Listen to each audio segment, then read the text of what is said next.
አላህን በህልም ማየት ይቻላል ወይ ይላል ጥያቄ። ኡሱልዮቹ ዑለማዎቹ በጥቅል ይህን ጉዳይ አው አላህን አንድ ሰው በህልሙ በመናም ሊያየው ይችላል። ያዩ ሰዎችም አሉ ተብለው ከዑለማዎች ውስጥ የሚነሱ አሉ። እንደ አቡ የዚድ አልቢስጣሚ ያሉ ሌሎችም አልኢማም አሕመድም ረዲየላሁ ዐንሁ አሕመድ ብኑ ሐንበል እሳቸውም አይቻለው ብለዋል። ማየቱ ቢላ ከይፍ ወላ ጂሃ ወላ መካን ይሆናል። አላህን ያለ ከይፍያ ያለ እንዴታ ያለ ቦታ ሸክል ሆኖ ቅርጽ ሆኖ ቦታ ላይ ሰፍሮ አቅጣጫ ላይ ሆኖ ሳይሆን መክሉቅን በማያይበት ሁኔታ ነው የሚያየው።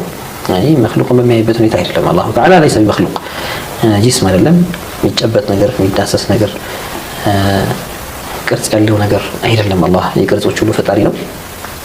እንደዚያ ያየዋል። ከዚህ ሁሉ የጠራ ሆኖ ሙእሚኖች በሩቅ ሳያዩት ሲገዙት የነበረውን ጌታቸውን አላሁ ስብሓነሁ ወተዓላን የውመል ቂያማ እንደሚመለከቱት በቁርአንና በትክክለኛ ሐዲት መረጃዎች የተረጋገጠ ጉዳይ ነው። ቃለ አላሁ ዐዘ ወጀል ውጁሁ የውመኢዚን ናዚራ ኢላ ረቢሃ ናዚራ፣ ፊቶች የዛኔ የውመል ቂያማ በጣም ውብ ሆነው በሚያበሩበት ቀን ኢላ ረቢሃ ናዚራ ወደ ጌታዋ የምትመለከት ሁና ብሎ አላህ ሱብሓነሁ ወተዓላ ወደሱ የሚመለከቱ ፊቶች እንዳሉ ገልጾልናል። ኢላ ረቢሃ ናዚራ የሚለውን የቁርአን አንቀጽ ኢማሙል በገዊ የኢብኑ አባስ ረዲየላሁ ዐንሁን ተፍሲር ሲያመጡ ምን ይላሉ?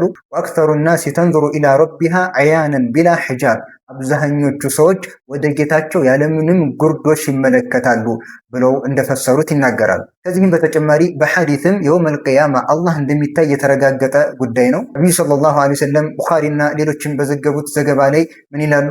ኢነኩም ሰተረውነ ረበኩም ከማ ተረውነ ሃዘል ቀመር ላ ቱዳሙነ ፊ ሩእየቲሂ ፈኢን ስተጣዕቱም አላ ቱግለቡ ዐላ ሶላቲን ቀብለ ጡሉዕ ሸምሲ ወቀብለ ጉሩቢሃ ፈፍዐሉ ይላሉ። እናንተ እኮ ወደዚህ ጨረቃ እንደምትመለከቱት የውመል ቂያማ ጌታችሁን አላህ ሱብሓነሁ ወተዓላን ምንም አይነት መገራረድ ሳይኖር ጌታችሁን አላህ ሱብሓነሁ ወተዓላን በግልጽ ትመለከቱታላችሁ ብለው ይናገራሉ። ስለዚህ የውመል ቂያማ አላህን መመልከት የጸደቀ ጉዳይ ነው። ነገር ግን አሁን የተጠቀሰውን ጉዳይ በተመለከተ አላህ ሱብሓነሁ ወተዓላን በህልም ማየትን በተመለከተ አራት አይነት አቅዋሎች፣ አራት አይነት ንግግሮች፣ አቋሞችን እንመለከታለን። አላህ ሱብሓነሁ ወተዓላን በህልም ማየት ይቻላል ካሉ ዑለሞች ውስጥ አልቃዲ አያድ ይገኙበታል፣ ሼኹል ኢስላም ኢብኑ ተይሚያም ይገኙበታል፣ ሌሎችም ዑለሞች ይኖራሉ። ሁለተኛው አቋም ነቢዩን ሰለላሁ ዐለይሂ ወሰለም በህልም ማየት ሚን ኸሷኢሲ ነቢዩ ሰለላሁ ዐለይሂ ወሰለም ነቢዩ ሰለላሁ ዐለይሂ ወሰለም እሳቸው ብቻ ከተለዩበት ነገር ውስጥ ነው። ማለትም ከነቢዩ ሰለላሁ ዐለይሂ ወሰለም ውጭ ያለ አካል በህልሙ ሊያይ አይችልም ብለው በእሳቸው ብቻ የገደቡት አሉ። ሶስተኛው አቋም ደግሞ አላህ ሱብሓነሁ ወተዓላን በህልም ማየት አይቻልም የሚል አቋም ነው። በዚህ መዝሀብ ላይ ከሄዱት ደግሞ አቡ መንሱር አልማቱሪዲ ይገኙበታል።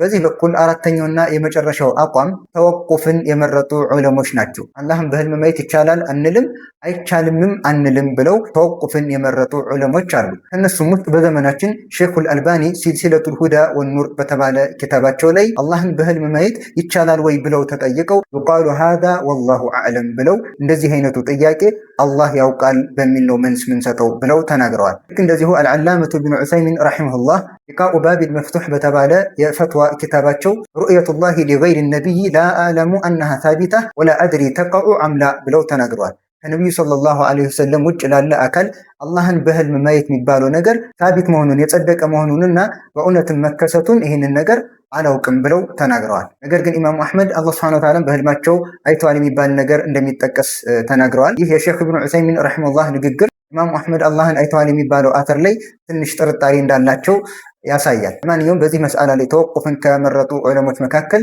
ሼኽ ኢብኑ ዑሰይሚን እና ሼኽ አልአልባኒ ይገኙበታል። እንዳጠቃላይ ስንመለከተው አላህ ሱብሓነሁ ወተዓላን በህልም ማየት የሚባለው ጉዳይ በመጀመሪያ ደረጃ ነቢዩ ሰለላሁ ዐለይሂ ወሰለም አላህን በህልማቸው እንዳዩት የሚያሳይ ዘገባ ቲርሚዚ ላይ ተዘግቦ እናገኛለን። ነቢዩ ሰለላሁ ዐለይሂ ወሰለም ምን ይላሉ? አታኒ ሌይለተ ረቢ ተባረከ ወተዓላ ፊ አሕሰኒ ሱረቲን፣ ዛሬ ሌሊት ጌታዬ አላህ ሱብሓነሁ ወተዓላ በአማረ ሱራ ላይ ሆኖ ወደ እኔ መጣ ይላሉ ነቢዩ ሰለላሁ ዐለይሂ ወሰለም። ይህንን ሐዲስ ካስተላለፉት አንዱ ራዊ ምን ይላል? አሕሰቡሁ ፊል መናም፣ ይህ ክስተት በህልማቸው ነው ብዬ አስባለሁ ይላል። እንደሚታወቀው ራዊል ሐዲስ አዕለሙ ቢማዕነል ሐዲስ ይባላል። ሐዲሱን ያወራው ራዊ በሐዲሱ ምን እንደተፈለገበት እሱ ይበልጥ አዋቂ ነው ይላሉ። ስለዚህ ነቢዩ ሰለላሁ ዐለይሂ ወሰለም አላህ ሱብሓነሁ ወተዓላን በአማረ ሱራ ላይ ሆኖ አይተውታል ብለን እናምናለን። ከዚህ በተጨማሪ አሁንም ከሰለፎች አላህ ሱብሓነሁ ወተዓላን በህልማቸው አይተዋል ተብሎ የተጠቀሰላቸው አሉ።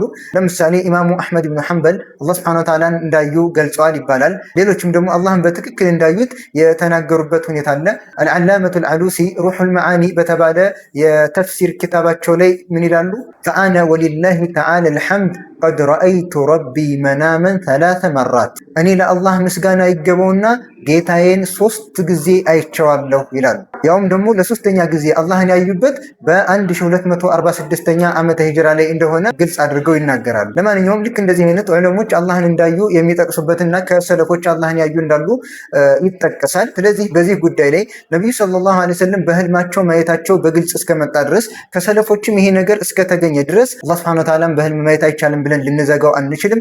በነቢዩ ሰለላሁ ዐለይሂ ወሰለም ላይም ኻስ ነው ብለን በሳቸው ብቻ የተለየ ልናደርገው አንችልም። ምክንያቱም ዳዕወል ኹሱሲያ ይህ ጉዳይ አላህን በህልም ማየት የሚባለው ነገር በነቢዩ ብቻ ኻስ ነው ልንን ዘንድ ኻስነቱን የሚያመላክት በሳቸው ብቻ የተለየ መሆኑን የሚያመላክት ማስረጃ ያስፈልገናል። ይሄ ደግሞ አይገኝም። ሼኹል አልባኒ ረሂመሁላህ እንዳሳለፍነው የእሳቸው አቋም በዚህ በኩል ተወቁፍ ነው።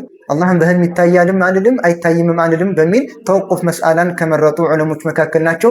ነገር ግን በነቢዩ ሰለላሁ ዐለይሂ ወሰለም ላይ ኻስ ነው በሳቸው ብቻ የተለየ ነውን ተብለው ሲጠየቁ ኻስነትን የሚያመላክት በሳቸው ብቻ የተለየ መሆኑን የሚያመላክት ምንም አይነት ማስረጃ የለም ብለውም ተናግረዋል። ስለዚህ በዚህ መስአላ ጉዳይ ሼኹል ኢስላም ኢብኑ ተይሚያ መጅሙዕ ፈታዋ ላይ ያስቀመጡትን ነገር እንደ አቋም አድርገን ልንይዘው እንችላለን። ምን አሉ ሼኹል ኢስላም ኢብኑ ተይሚያ መጅሙዕ ፈታዋ ላይ ቀድ የረል ሙእሚኑ ረበሁ ፊል መናሚ ፊ ሱረቲን ሙተነዊዓ አላ ቀድሪ ኢማኒሂ ወየቂኒሂ፣ አንድ ሙእሚን እንደ ኢማኑና በአላህ ላይ ባለው የቂን ደረጃ አላህ ሱብሓነሁ ወተዓላን በተለያየ አይነት ሁኔታ ሊመለከተው ይችላል አሉ። ኢዛ ካነ ኢማኑሁ ሶሒሐን፣ ኢማኑ ትክክል ከሆነ ጥርት ያለ ከሆነ ለም የረሁ ኢላ ፊ ሱረቲን ሐሰና፣ በአማረ ሱራ ላይ ሆኖ እንጂ አላህን አይመለከተውም ብለዋል። ወኢዛ ካነ ፊ ኢማኒሂ ነቅስ፣ በኢማኑ ላይ ጉድለት ችግር ካለበት በእምነቱ ላይ ረአ ማ ዩሽቢሁ ኢማነ፣ ኢማኑን የሚመስል ነገር ይመለከታል ብለው ተናግረዋል። ስለዚህ አንድ ሙእሚን አላህ ሱብሓነሁ ወተዓላ ሊመለከት ይችላል። በአላህ ላይ ያለው ኢማን ጠንካራ ከሆነና ተውሂዱ የጠራ ከሆነ የነቢዩን ሰለላሁ ዐለይሂ ወሰለም መንገድ የሰሐቦችን የሰለፎችን መንገድ የሚከተል ከሆነ በዚህ ላይ የጸና ከሆነ አላህ ሱብሓነሁ ወተዓላን በህልሙ ካየ በአማረ ሁኔታ ላይ ነው የሚመለከተው። ነገር ግን ኢማኑ ላይ ጉድለት ካለበት ችግር ካለበት ኢማኑን የሚመስል ነገር እንደሚመለከት ሼኹል ኢስላም ኢብኑ ተይሚያ ጠቅሰዋል። ነገር ግን አጥብቀን ልናውቀው የሚገባ ነገር አላህ ሱብሓነሁ ወተዓላ ዱንያ ላይ ልናየው እንደማንችል ነው። ይሄ ግልጽና ማንም ሊወዛገብበት የሚችል ነገር አይደለም። እንደሚጠቀሰው አብዱል ቃድር ጄላኒ ላይ ኑር የመሰለ ነገር ወደ እሳቸው ወርዶ እኔ ጌታህ አላህ ነኝ፣ በአንተ ላይ ግዴታ የሆኑብህን ነገር ሁሉ ትችላለሁ፣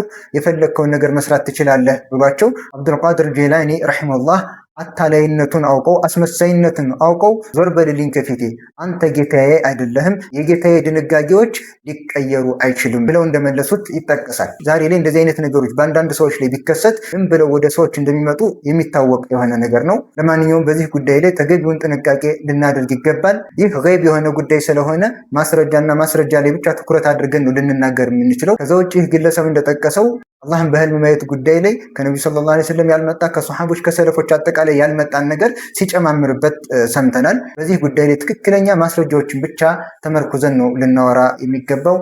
አሰላሙ አለይኩም ወራህመቱላሂ ወበረካቱ።